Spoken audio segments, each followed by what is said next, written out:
Bienvenue au Femmes Rayonnantes Entrepreneurs Podcast où tu trouves des épisodes de 15 minutes ou moins avec des conseils, des astuces, des réflexions sur la prestation de services en ligne, l'entrepreneuriat digital, le leadership et des actions à mettre en place pour développer ton entreprise digitale. Ici, c'est Work Hard, Play Hard. On bosse dur et on s'amuse, on se détend aussi. Je suis Leslie, associée dans la gestion des risques financiers et j'aide les femmes en corporate à lancer et développer leur entreprise de services digital en 2 heures par jour.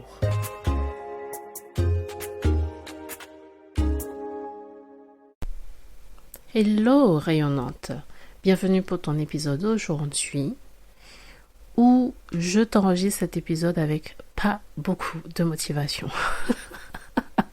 Il y a des jours où la motivation te manque, mais ton side business demande à ce que tu prennes les choses en main, n'est-ce pas? Là, au moment où je te parle, eh bien, je n'ai pas envie de créer du contenu, pas envie de réfléchir à des offres, à des publications, des choses à venir, des events, pas envie. Juste envie de souffler, de prendre un peu de recul, de me laisser le temps de réfléchir, d'avoir des idées. Et pourtant, il y a un minimum à accomplir.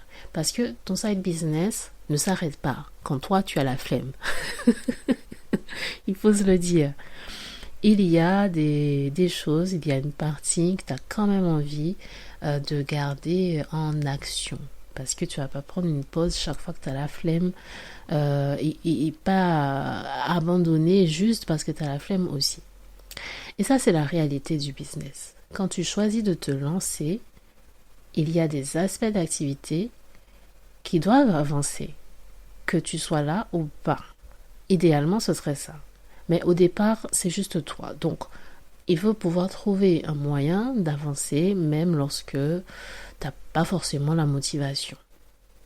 Mais parlons-en justement de ça. Le fait de ne pas avoir toujours la motivation au plus haut des niveaux, le fait d'avoir de temps en temps une baisse de régime, le fait de ne pas avoir forcément envie ou d'avoir la flemme. Tu sais quoi? C'est normal, c'est ok, parce qu'on est humain.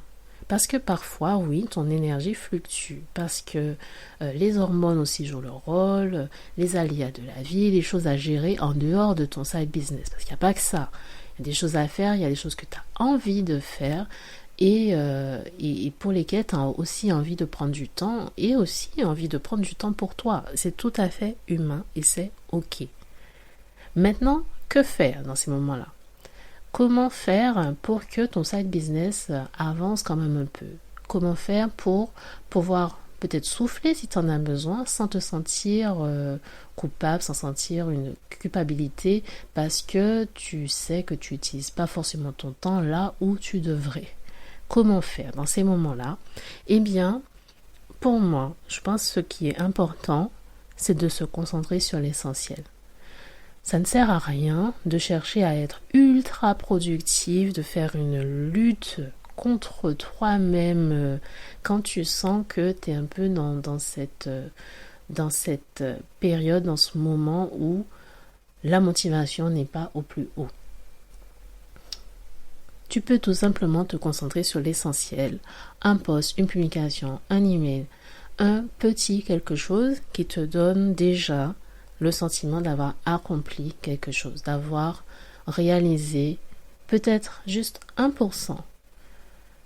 Parce que c'est déjà ça, c'est déjà ok dans les moments où tu sens que ton intensité, ta volonté d'avancer, ta motivation n'est pas au beau fixe. C'est ça le vrai jeu. C'est pas une question de perfection, c'est pas une question d'être tout le temps au plus haut niveau de compétence, tout le temps au plus haut niveau de performance, productivité à 100% tous les jours, mais plutôt une question de rester constant, de rester régulier. C'est plutôt ça le bon mot, régulière dans ton activité. On ne peut pas être à fond tous les jours, et c'est humain, et ça ne sert à rien de culpabiliser par rapport à ça, complètement, parce que au lieu d'avoir plus d'énergie en faisant cela, c'est le contraire. Si tu te mets à culpabiliser, ça ne va pas te permettre d'avancer mieux ni plus vite. De temps en temps, c'est ok de souffler un peu. Le tout, c'est d'apprendre à doser, à s'écouter et pouvoir avancer malgré tout. Après tout, ton side business, ce n'est pas un sprint, c'est plutôt un marathon. Tu vois ce que je veux dire?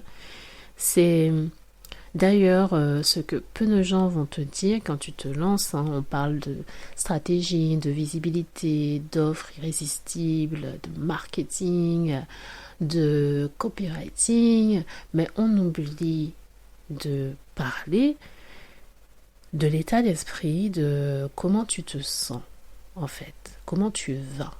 Et que ça aussi, ça va influencer ta capacité à être productif, ton intensité dans ton travail et ce que tu as envie de faire et pas envie de faire à certains moments de l'année. Parlant de ça, j'ai bien envie de partager aujourd'hui avec toi quelques perspectives mindset, quelques choses, quelques insights que j'aurais aimé connaître avant, dès le début de mon activité. Parce que je pense que c'est important d'avoir des conversations honnêtes à propos de l'entrepreneuriat et du side business en particulier, parce que c'est une façon d'entreprendre assez particulière. Le numéro 1, je dirais que c'est la discipline. La discipline passe avant la motivation.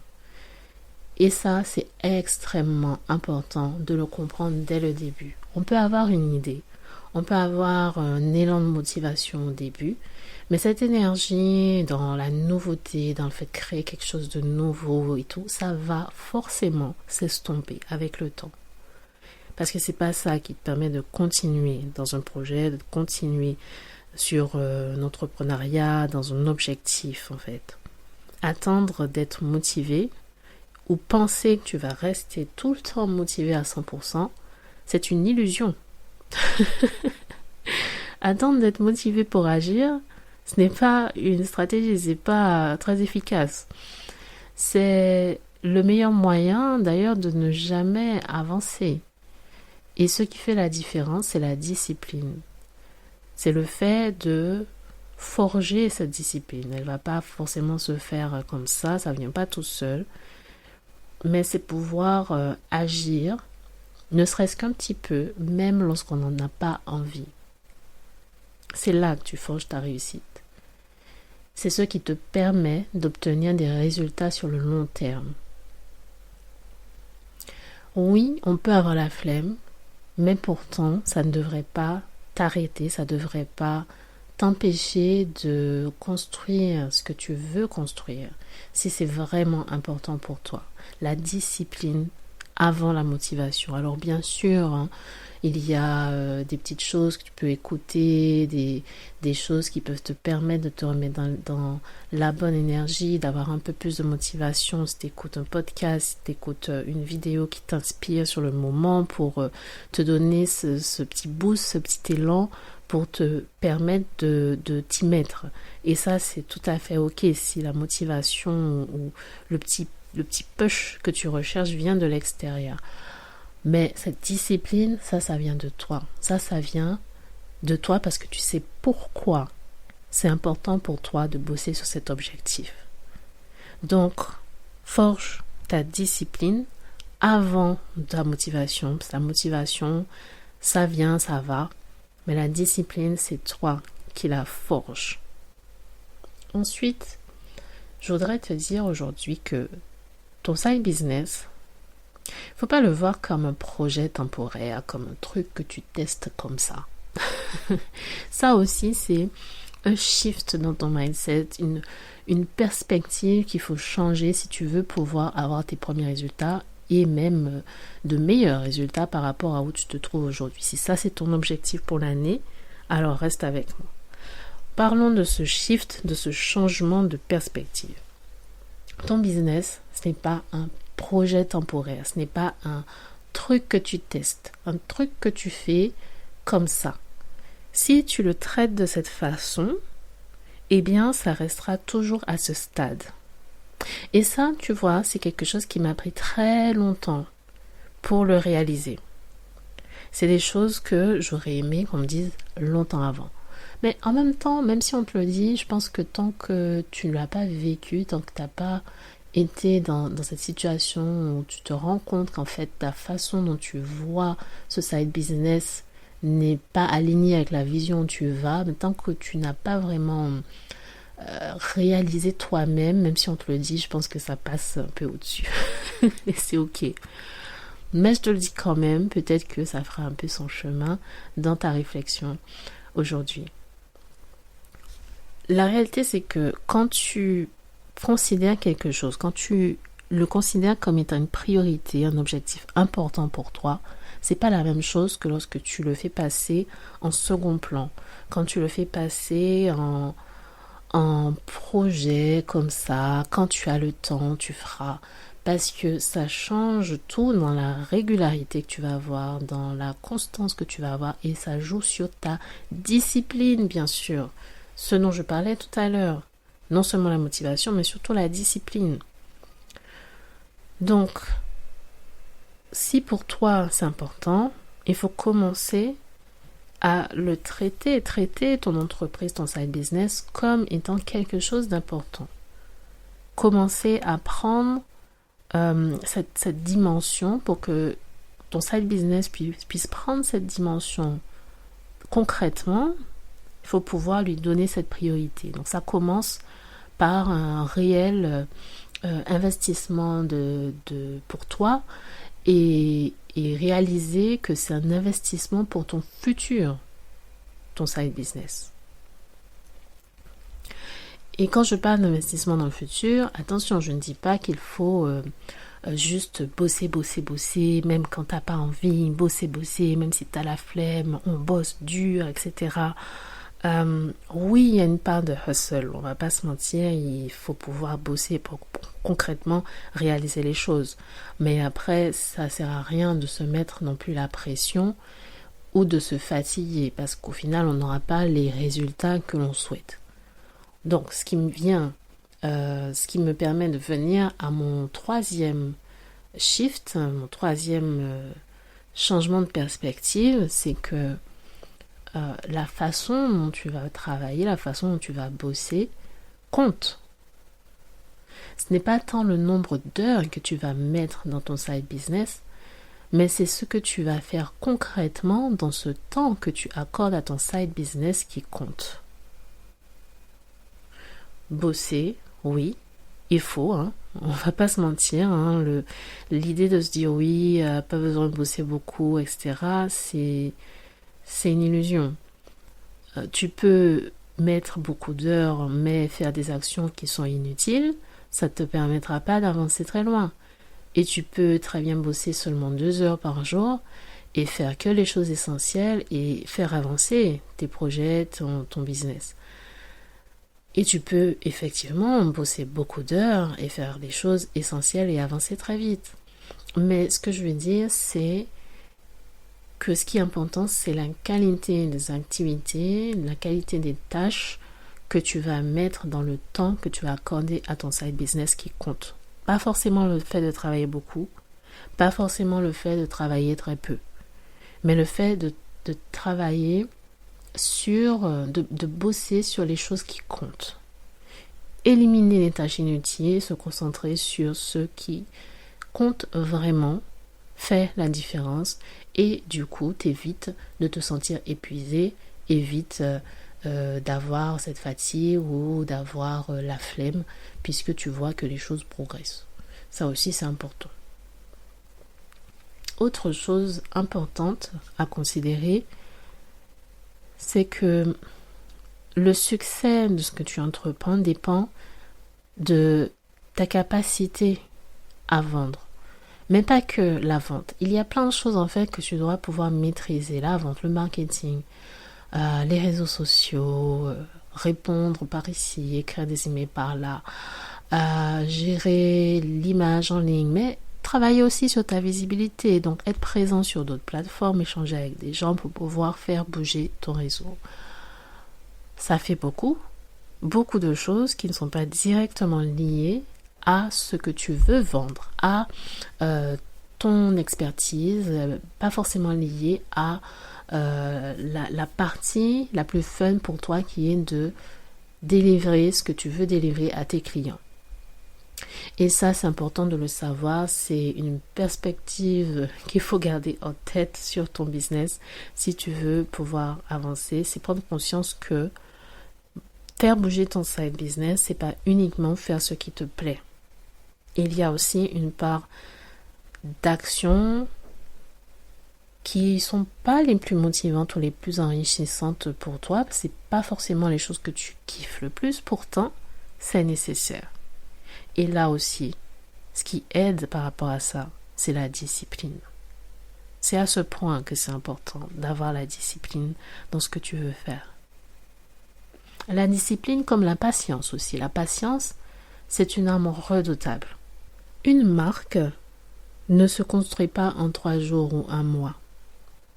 Ton marketing ou développer tous ces skills, toutes ces compétences qu'il te faut en dehors de ton cœur d'activité, tout ça, ça ne se construit pas en 3 jours, 1 mois. Un side business va demander du temps. Une entreprise quelconque va demander du temps. Et ceux qui abandonnent trop vite ne verront jamais les résultats qu'ils auront envie d'obtenir parce qu'ils n'auront pas persévéré assez. Et c'est pour cela que je dis que la patience est importante. La persévérance, c'est ce qui sépare le fait d'avoir une idée du fait de la réaliser. La persévérance, l'action que tu vas mettre en place avec persévérance, c'est ça qui transforme tes idées en réalité. Ça me fait penser que ce week-end, j'ai lu un article à propos de Spotify. Et si on prend l'exemple de Spotify, ils ont commencé en 2008, je crois, la plateforme de streaming musical qu'on connaît. Et ils ont massivement investi beaucoup pendant plusieurs années sans afficher de bénéfices. Et ce n'est seulement qu'en 2024, donc 16 ans après la création de Spotify, qu'ils ont enregistré les premiers bénéfices. Tu vois, cette réussite, c'est le fruit d'une vision à long terme et d'une persévérance sans faille. Et c'est pour ça que je trouve d'ailleurs cette réussite beaucoup plus époustouflante, beaucoup plus éblouissante que les entreprises qui se vantent d'avoir fait je sais pas combien de millions, milliards en quelques jours ou quelques semaines ou quelques mois. Non, la réussite de Spotify est quelque chose d'inspirant parce qu'ils ont su continuer, persévérer, avancer avec discipline malgré tout pour pouvoir arriver à ce bénéfice. Et à travers cette histoire, je voudrais te faire comprendre que parfois, tu peux avoir envie de lâcher un peu l'affaire, de lever un peu le pied. Bon, c'est ok, mais l'essentiel, c'est de ne pas abandonner. Parce que chaque petite action compte. Ce qui importe, c'est de continuer d'avancer.